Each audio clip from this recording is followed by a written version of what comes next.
কিছু কিছু লোক আছে মানে সবার প্রতি বলছে না, কিছু কিছু লোক আছে শ্বশুর বাড়িকে এত এত যে দেখতে পারে না বা নফরত করে। জানে না শ্বশুর বাড়ি থেকে যদি কোনো আছে পুরুষ লোক আর কি, কিছু কিছু পুরুষ লোক এমন আছে যদি শ্বশুর বাড়ি করলে আছে না, দুই চোখে দেখতে পারে না। মানে বলবো যে কাশ নেই, সারাক্ষণ কল করবো না। অনেকে ফ্যামিলিতে সেরকম হয়। কিছু কিছু এত কি বলবো যে এত ছোট মন, কিন্তু কাজের সময় বলবো যে আসলে ভালো করতো, আর যদি কাজটা সেরে যায় তারপরে বলবো বিরক্তহীন, বিরক্ত বোধ করে। এরকম কিছু কিছু পুরুষ লোকের স্বভাব আছে। দেখো আমাদের মেয়েরা কত সুন্দর, যতই কষ্ট হোক, যতই বকা খাক, যতই গালি খাক, যতই মারপিট খাক, তবু সংসারটিকে টিকিয়ে রাখার জন্য সেই স্বামী বাড়িতে যে শাশুড়ি মার অত্যাচারে, স্বামীর অত্যাচারে, ননাসের অত্যাচারে তবু মুখ বুজে সহ্য করে থাকে। কিন্তু অনেক পুরুষে আছে শ্বশুর বাড়িতে তো যায় না, অনেকে যায় না, কিন্তু তার সত্ত্বেও যদি কিছু কিছু যদি কল আসতো তাহলে বিরক্ত বোধ হয়ে যেত। আর দেখবেন সেই পুরুষরা অন্যের সঙ্গে খুব ভালো, খুব মিষ্টি। হ্যাঁ, যদি বউয়ের বান্ধবী হোক, যাই হোক, তাদের সাথে খুব কিন্তু মিষ্টি। কোনো দিন বুঝতে পারবো না যে এই পুরুষ লোকটা যে নিজের বউকে পছন্দ করে সেরকমভাবে থাকতো, কিন্তু শ্বশুর বাড়ির কথা একটু ভালো বলবো, কিছুটা কী বলবো না, মন্দ বলবো, সেরকম বোঝা যেত না। কিন্তু লাস্ট মুহূর্তে কী হয়, যদি কিছু ভালো আছে কি না, এটা তো স্বাভাবিক, কল করবোই। ফ্যামিলি মেম্বার যদি কেউ খবর না রাখে, কে রাখবে বলুন না? তো অনেকজনই অনেকজন পুরুষ লোকে এটাও সহ্য করতে পারে না। ধরেতেও বলতে পারতো যে হে এমন করতেছে, আর একটু পরে না, ফোনও ধরবে না। যদি দেখে তাহলে বলবো যে কাজকর্ম নেই, সারাদিন ফোন করে। এমনও আছে পুরুষ। কিন্তু এই বাড়িতে সংসার বলে যে বউ, ওই ফ্যামিলি থেকে তোমাকে অনেক উপরে নিয়ে গেছে, তোমার সংসারটাকে অনেক সুন্দর করে তুলেছে, কিন্তু বুঝতে পারলো না, কিছু ছিল না তোমার কাছে, শুধু চাকরিটাই ছিল, টাকাটাই ছিল, আর কিছু ছিল না।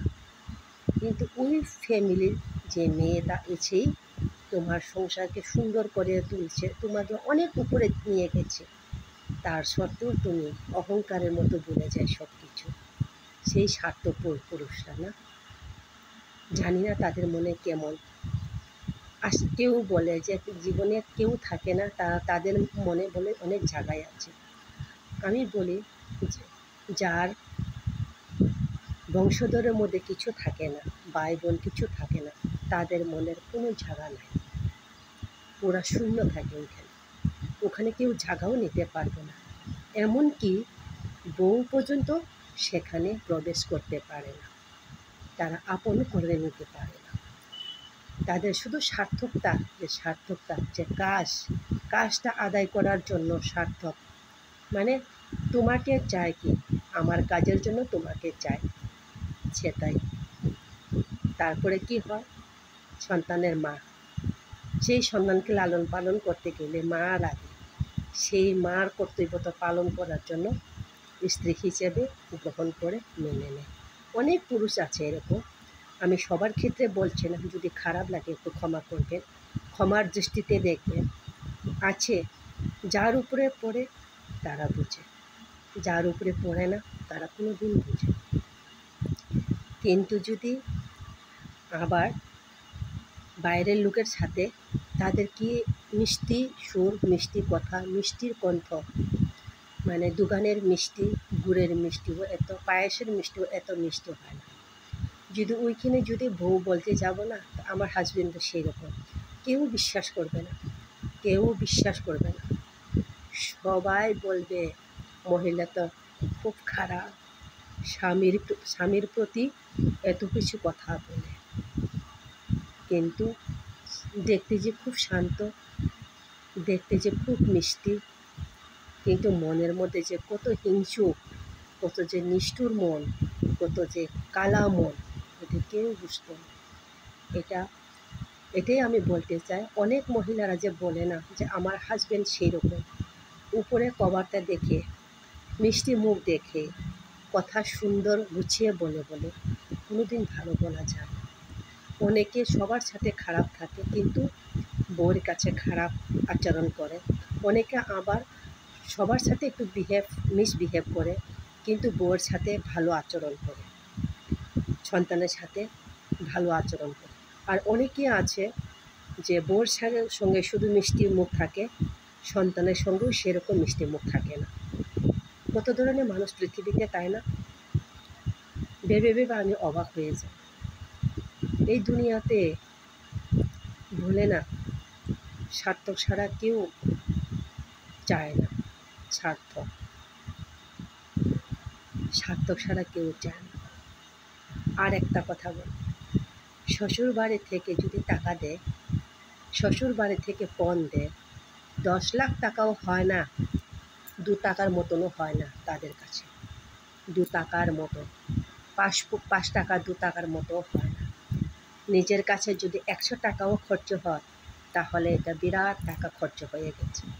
কিন্তু শ্বশুর বাড়ি থেকে যতই লাখ লাখ টাকা আসুক না, এমন পুরুষের ধরনের মনের ভাবটা, মানে ইনকাম ছাড়া এমনি উড়ে এসেছে, মানে ওড়ানো টাকা, আর নিজের টাকা পরিশ্রমের টাকা।